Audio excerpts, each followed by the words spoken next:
Good evening, everyone, and welcome to Strand. My name is Sabir, and I direct events here. For a little bit of history, Strand was founded in 1927 by the Bass family over on 4th Avenue's Book Row. Stretching from Union Square to Astor Place, Book Row gradually dwindled until after 92 years, Strand is the sole survivor, still housing new and used books and running near 400 events a year. Tonight, we're excited to welcome novelist Shannon Pufahl to discuss her debut novel, On Swift Horses. Shannon grew up in rural Kansas. She teaches at Stanford University, where she was a Stegner Fellow in fiction. Her essays on topics ranging from 18th century America to her childhood have appeared in the Threepenny Review and elsewhere. Here to speak with Shannon is novelist Camille Perry. Camille is the author of The Assistant and When Katie Met Cassidy. She has worked as a books editor for Cosmopolitan and Esquire. She's also been a ghostwriter of young adult novels and a reference librarian. She holds a Bachelor of Arts degree from New York University, where she majored in English and Gender and Sexuality Studies, and a Master of Library Science from Queens College. So, without further ado, please join me in welcoming Camille and Shannon to Strand.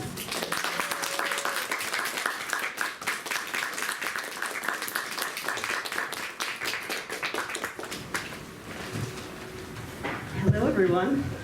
Thank you for coming out on this warm, balmy New York City evening. Shannon, how are you? Good. How are you? I'm good. I want to start with just saying congratulations on writing such an absolutely beautiful, beautiful book. For anyone who hasn't yet read it, and a lot of you probably haven't because it just came out, it is a rare, magical book that functions so beautifully on a style level, a sentence by sentence level, but also has an amazing plot where you're just reading to find out what happens next. It really is such a rare occurrence for that to happen, so I commend you for that. Starting off, do you want to maybe read a short little excerpt for us so the audience can hear what they're in for? Yeah, sure. So this book is from two perspectives that shift one chapter to the next. And so I thought I would read a little bit from a horse racing section. There's some horse racing in the book, just a little. And then I thought I would read from a section set in Las Vegas during the time of atomic testing in the desert. So the first, I'm going to read just a little bit from the beginning of the chapter, and then I'll read a little bit of the racetrack. I'll show you. So, Muriel loves best those days when there are no races and the horsemen tell stories of fiasco and anomaly. At the lounge one afternoon, she hears of a claiming race some years before when a 6-year-old broke a Del Mar track record and promptly dropped dead. Another, in which a red-haired boy from Montreal rode with his broken leg taped to the saddle girth, or the story about the pot-bellied paint named Ginger Snap, who made such fast friends with an Angus bull that the two could not be separated and had to travel cheek by jowl in a special trailer widened for them. Or, better, the horsemen in their leisure speak of things that cannot happen, that simply won't. There will never be another Seabiscuit, not because he was built by God, as the papers said, as the trainers claimed, but because the universe allows only so much improbability. Nor another corker like the half-bred filly Quashed, who beat a Triple Crown winner by a short head over 2.5 endless miles. Likewise, the storied beasts of another era, National Velvet and Sergeant Reckless, war horses on the Eastern Front, creatures from a dream an entire culture had once shared and woken from. Through March of 1957, Muriel plays the late afternoon races $10 at a time. The winnings are limited by the stakes, which are mean and provincial, and though she knows now the names of stables and jockeys and colts gone early to stud, still each new detail excites her. Each new detail is a familiar shape in a dark room. The high stakes are coming when the spring season opens, and most days the men drink more and longer and sit with their knees spread wide and out from the tables, taking account of the odds. And then I'll skip ahead to Las Vegas because that's the good stuff.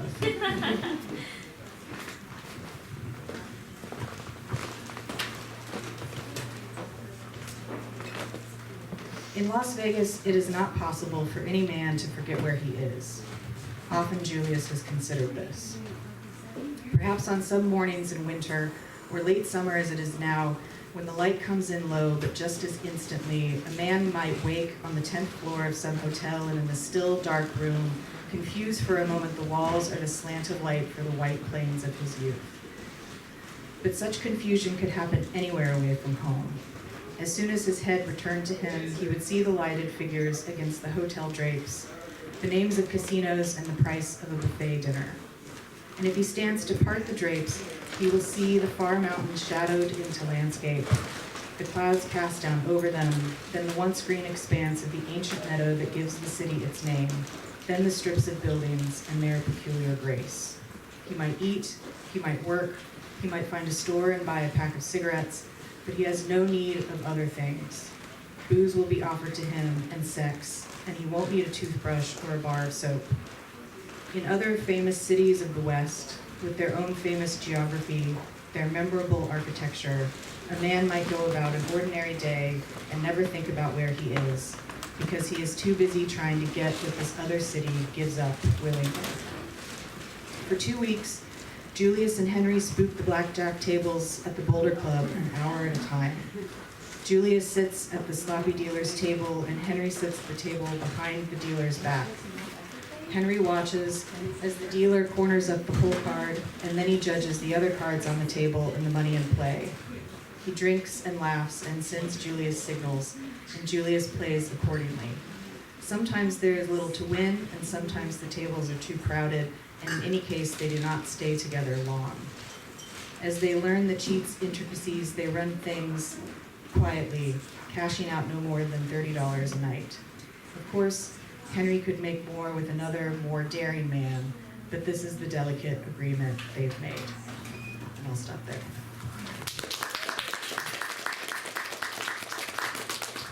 So, you seem to be quite knowledgeable about the ins and outs of gambling, casinos, horse racing. How did you become such an expert on these morally ambiguous subjects? Well, I mean, I might take that description to task, because I think about rigged games as a thing it's okay to cheat at. But I think mostly I learned about gambling because my grandmother took me to casinos when I was a youngster, and before it was really okay for me to be there, before it was legal for me to be there. And I learned a lot about how casinos work, and about how to play cards, and she was a particularly good card player. And later then, as an adult, when I became interested in those things sort of intellectually, like outside of my own experience of doing them, then I did a lot of research like any writer. So some of it is experiential, and some of it I figured out from the archive. Can you count cards? Oh, no. No. That's what they all say. That takes a whole different kind of skill set. Yeah, I can balance a checkbook, kind of. Better than I can do. You don't even have to do that anymore. Yeah, thank God. So I've read my fair share of queer stories with queer heroes, both fiction and nonfiction. And I'm not sure that I've ever encountered characters like Muriel and Julius ever before. And I'd love to know if your intention going into writing the novel was to represent a unique and rarely seen version of queer historical characters. Yeah, certainly. And I think that there are very few stories about queer people sort of set before the 1970s and the days of liberation and visibility. And I wanted to go back and try to find, even in a fictional way, those lives that surely must have been there and surely must have been lived. And we have some really good histories of queer life in the cities, and like Brooklyn and New York and San Francisco to some extent, even back into the 19th century. But the lives of people who grew up like I did in rural areas where they wouldn't have had access to the kinds of like cultural overlaps that people experience in cities, those things seem to me like lives that needed to be unearthed. And so really one of the goals was to go back to that time period and try to write those people into the historical record, because they surely must have existed. Yeah, these lives or lives like them surely must have been lived.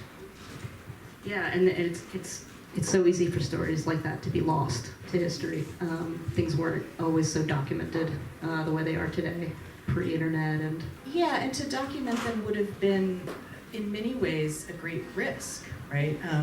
There's a couple great stories about people who actually kept meticulous records of their sexual adventures, but those were really rare. And for the most part, these were lives lived in secret by necessity, and I think they're not documented because they were not visible for reasons of safety and politics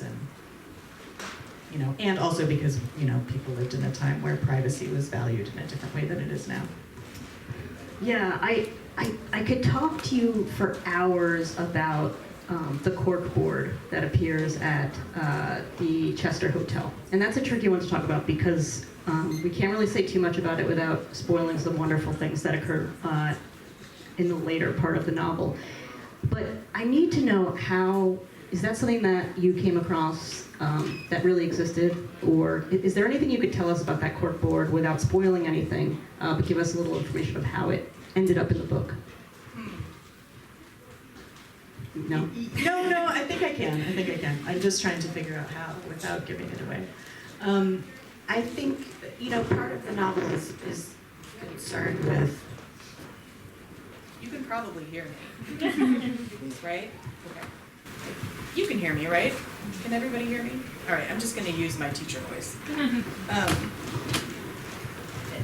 Parts of the book really are about kind of trying to recreate spaces that that people whose lives were not documented in certain important ways, and trying to recreate those spaces from really, really minimal and very, very partial information, right? So in some ways, the corkboard is it's a thing. It's a message board, right? In a secret club, basically, where queer people would have met each other. No, come in.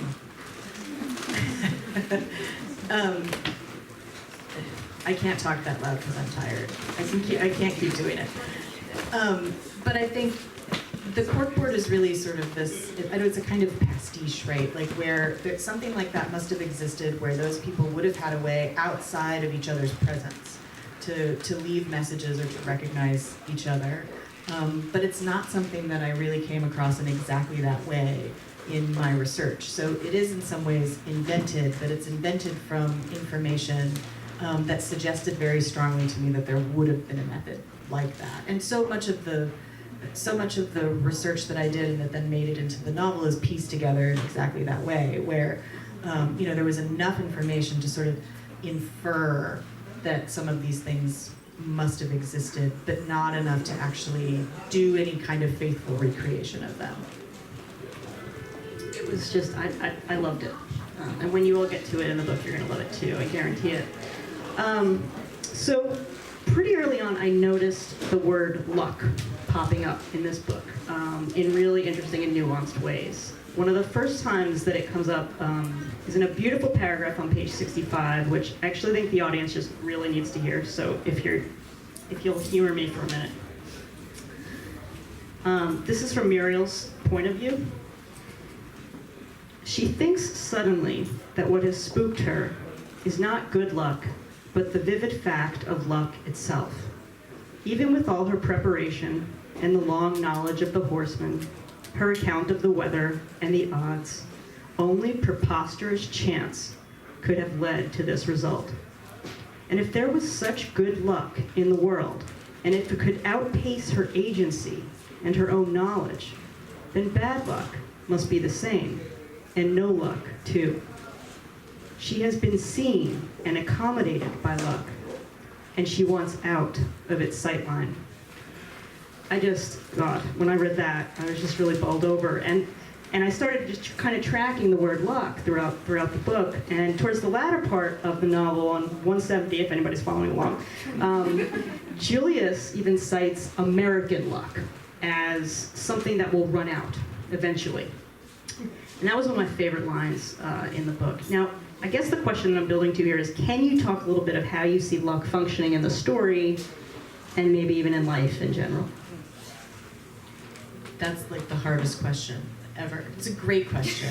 But I mean, I think on the one hand, you know, luck, it's a word we toss around, right? Without necessarily knowing exactly what it is that we mean by it. Like luck can be anything. Luck can be, you know, winning your scratch-off ticket, or it can be a kind of coincidence where, you know, you meet somebody and that person ends up being important in your life. And I think like the distance between those things, like winning $5 on a scratch-off ticket and like meeting somebody who's you know, you're gonna love until you die, like that's a sort of yawning gulf, and we use luck to sort of accommodate all of those meanings. And so I think on the one hand, like it's hard to talk about because I think the novel is concerned with all those different kinds of luck. But on the other hand, I think like that section you read, where luck is really about like being seen by the thing that is outside of you, that maybe governs in some way the universe or your own experience. And we've also sort of like lost track of, like, we have a lot of language to describe what that is. Like it could be God, it could be fate, it could be, you know, it could be blind luck, right? And so I really wanted to think about like what all those different kinds of luck might mean and what kinds of impact it might have in the characters' lives. But I think I was most concerned with the unexplainable, right? Like how it is that things happen in our lives. We cannot trace them all the way back to a source. We cannot say what it is that's made this happen, why we have met this person, or why this tragedy has befallen us. And that in that way, like speaking of luck is always about speaking to something bigger and powerful, more powerful than ourselves. And I forgot about the American luck line. I forgot about that. It's very, very timely. You know, for a book that takes place in mid-century, I was like, man, this is really speaking of, you know, the news today. Well, one of the things that I first came across when I was doing some research about Las Vegas in this time was this like archival photo of all of these people in tuxedos, like sipping cocktails, sitting on a roof at 4 a.m. watching an atomic test in the desert, which seems to us, for the most part, like totally crazy.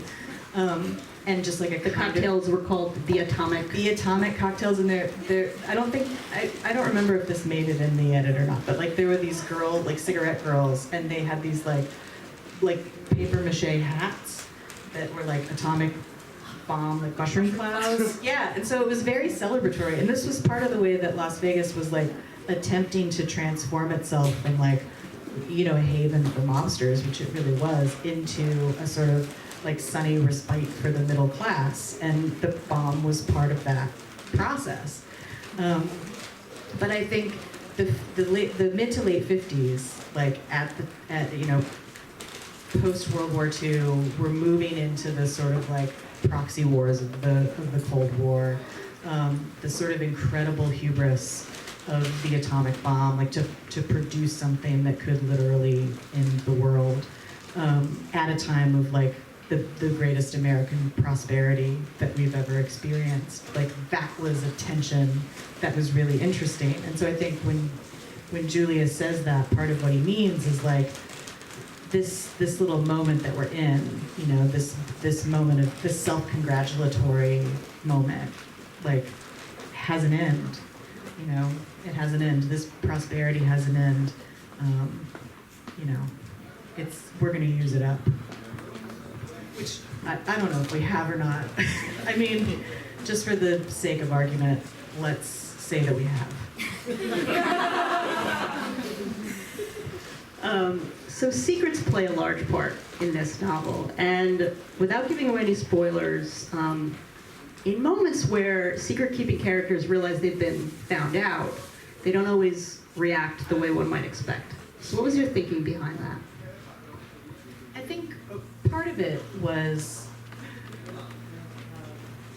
kind of rethinking what it means to have a secret, or what it means to keep a secret when that's not necessarily your choice, when keeping a secret seems like a necessity for survival, and what it might be like then to have somebody find it out and have your life not end, right, or have nothing bad happen to you, and what a kind of incredible relief that would be, actually. And I think that to me was a way that I could imagine, like, as a young queer person in the 90s, right? Like having somebody know and having them intuit it, right? And not having to tell them, and having that be a thing that was safe, right? Or at least a thing that was like I told my mother when I was 16, and she was like, and then she took me to Taco Tico, and she was like, you're gonna be fine.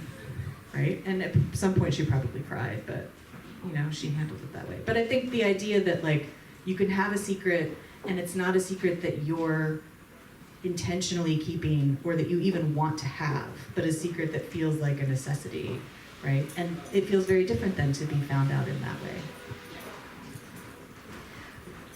I want to ask you about Lee, Muriel's husband and Sad, Julius's forgotten brother. Lee. Well, Long-suffering Lee.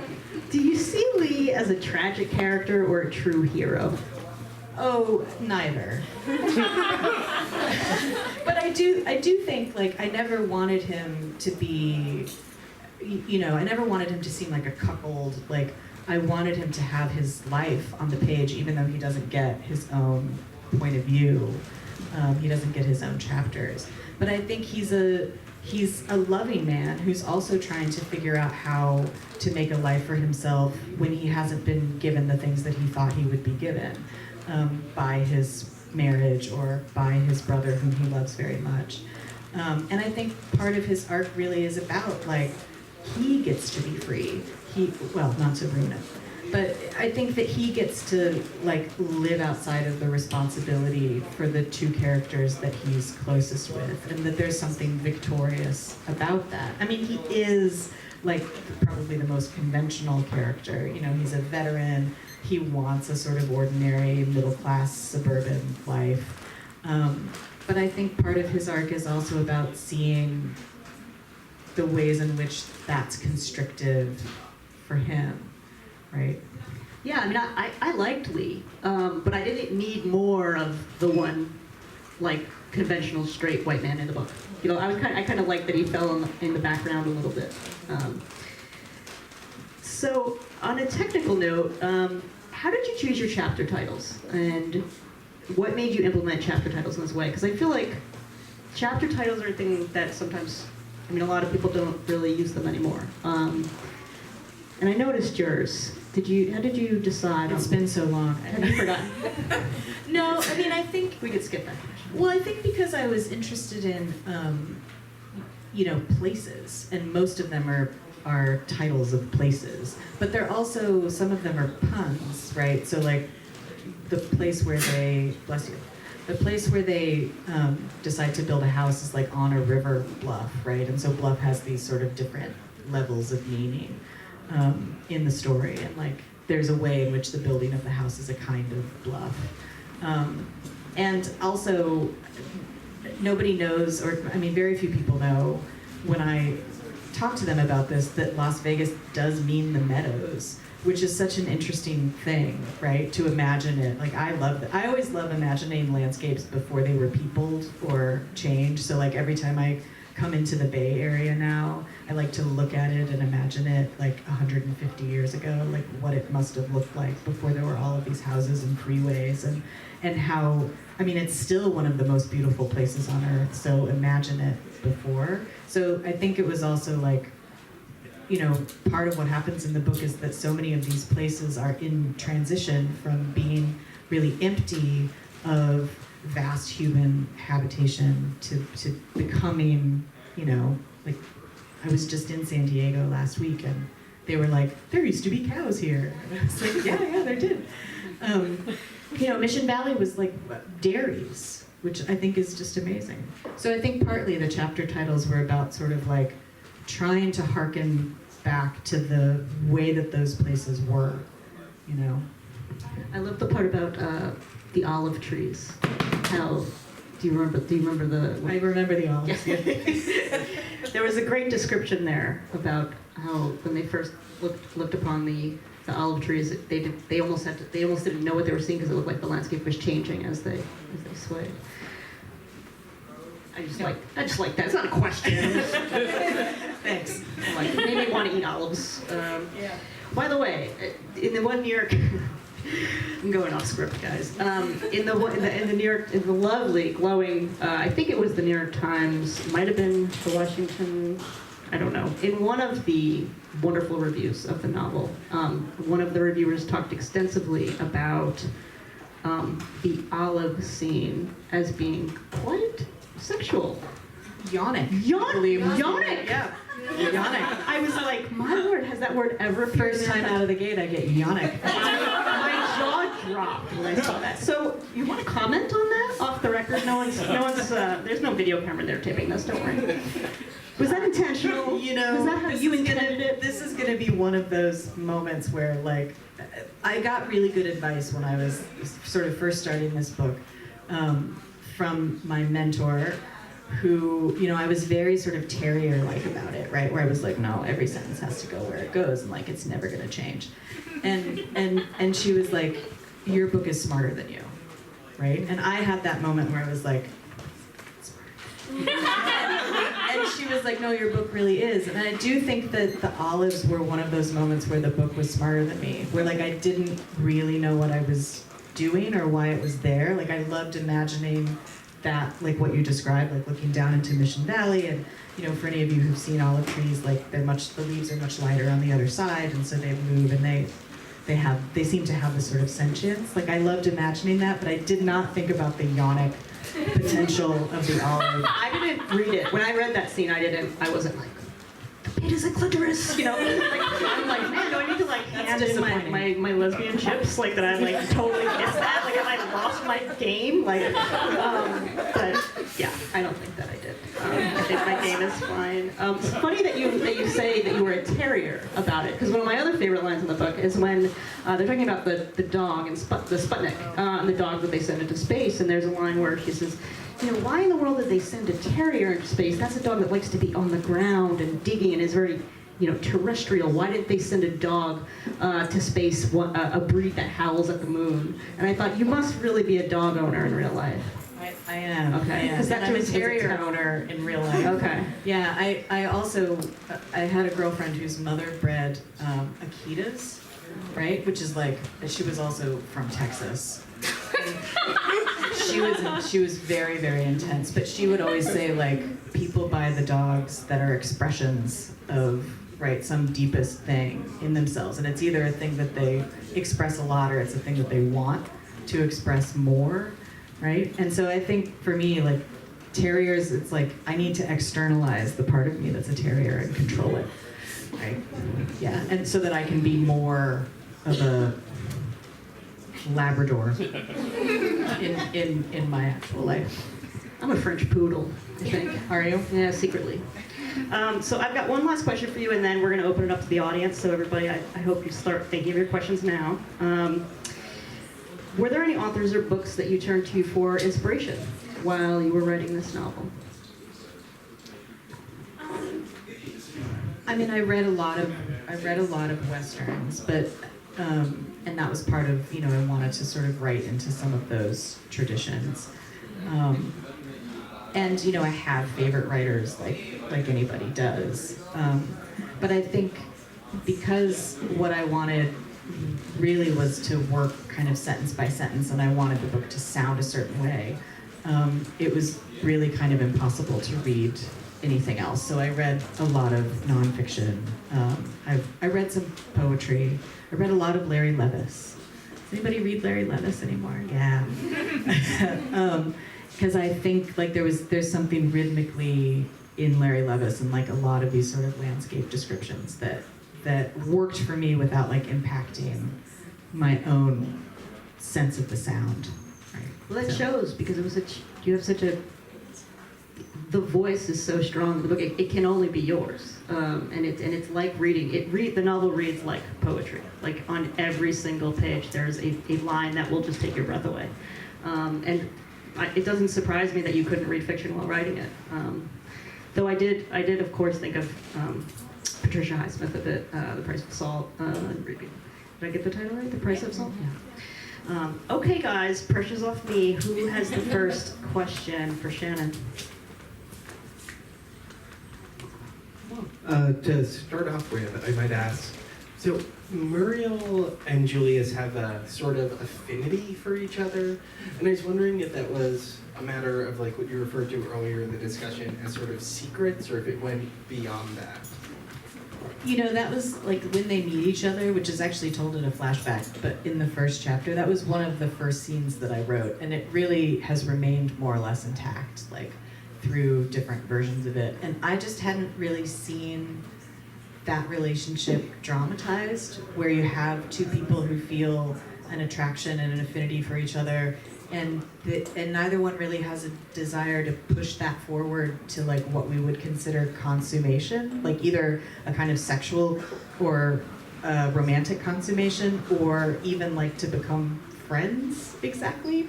I mean, I think Muriel does a little bit, but something where, you know, somebody meets somebody else and they are just not like anything they've ever seen before, and that sends them forward in kind of like intense and inexplicable ways in their own life, you know?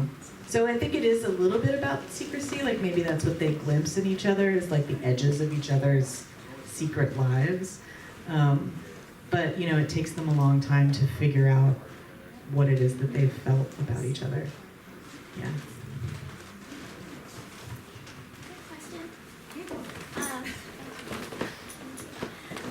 So the novel pivots between the two perspectives of Muriel and Julius, and so was that something that you envisioned right from the get, like when the novel was a twinkle in your eye, or did it take a while when you were first writing these characters to realize that you wanted to write from these two perspectives back and forth? There's like two terrible versions of this book. There's this, and one of them, believe it or not, has like a first-person omniscient narrator. Yeah, because who doesn't need to try that once, right? So no, I think it became clear to me that their relationship was gonna, like, that was what was gonna be propulsive. Like when you're somebody who's maybe less interested in plot chaining, though thank you for saying that, but less interested in that and sort of more interested in character. What they know and don't know about each other was going to be really important. And so writing from different perspectives, each of them sort of limited to their own experience, there's not any omniscience, was important. Yeah.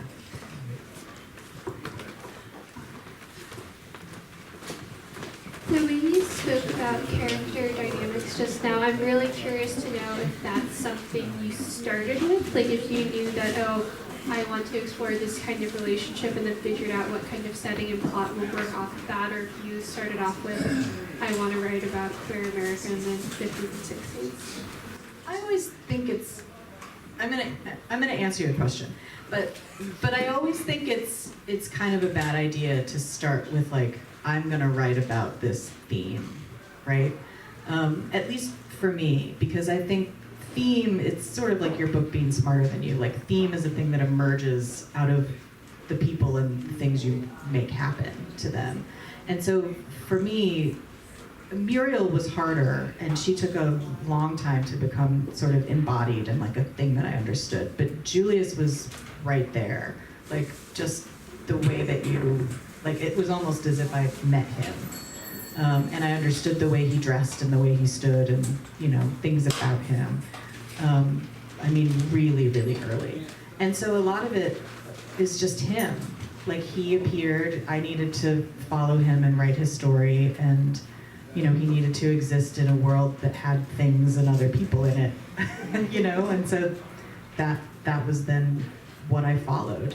I followed him. And then, you know, Muriel became equally important and was thornier and more difficult to write. And I think actually it was because I felt sort of closer to her as a character. There was more of me in her, and that became a more difficult act of translation.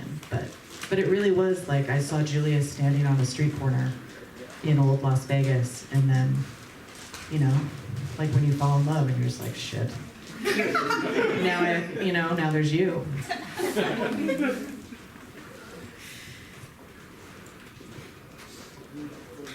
Do we have any more questions? We have time for a couple more.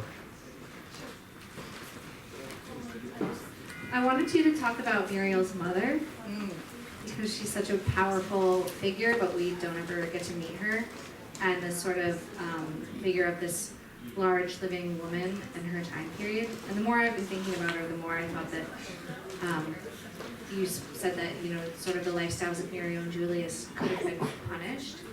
And I thought about, well, couldn't she have been for living the way she did?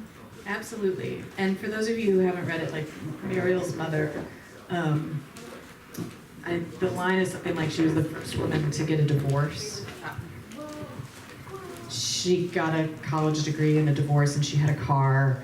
And my grandmother actually wouldn't go to any mass where the women weren't allowed to wear pants, which really did mean she had to go to St. Mary's, Kansas. And she had to drive like 100 miles. I don't know that my grandmother was promiscuous.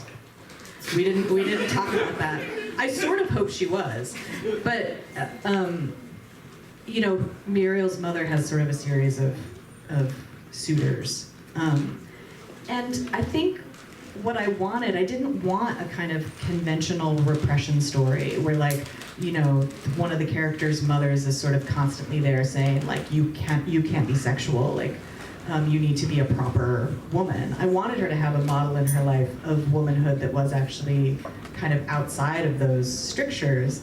But I think Muriel's confusion is that so much of her mother's freedom relies on the attention of men, and part of what she has to figure out, again, not to spoil it for anyone, but part of what she has to figure out is, like, how it is that she might have freedom without that requirement, without the requirement of being desirable in that way.